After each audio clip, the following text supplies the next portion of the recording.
Tihić, hvala što ste bili naš gost danas. Hvala i vama. Na Šehidskom mezarju u Veljaciji u Bratuncu uklanjana je dženaza i obavljen kolektivni ukop 15 Bošnjaka, civilnih žrtava rata ubijenih 1992. godine.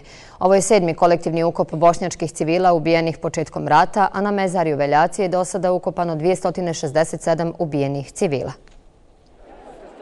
Najmlađa ukopana žrtva na mezarju Veljaci je Mirsad Omerović, koji je, kada je ubijen, imao 19 godina. Njegova majka kaže da nema riječi kojima bi opisala svoju bol. On je rekao, majka,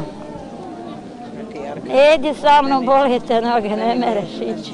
Ubit ćete vodu, tu esidu.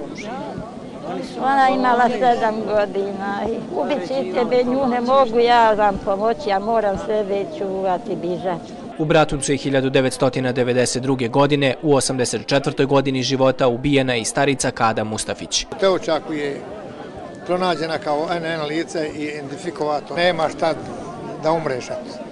Došlo je da se umre.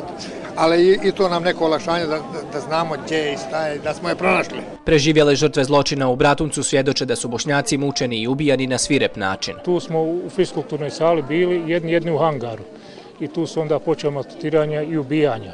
Prvu večer kad smo zatvorili, nestalo je zraka, nije se 9 ugušilo, brat mi se rođeni ugušio Dževade, evo ima tu i nišan njegov podignut.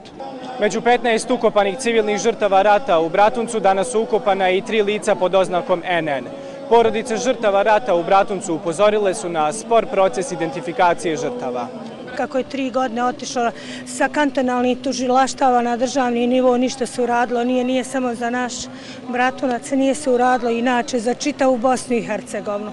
Pa molimo sve dobre ljude da to pređe na kantonalni nivo i da počnu da rade. Prema zvaničnim podacima Državne komisije za traženje nestalih, do 1993. godine u Bratuncu je ubijeno 603 civila.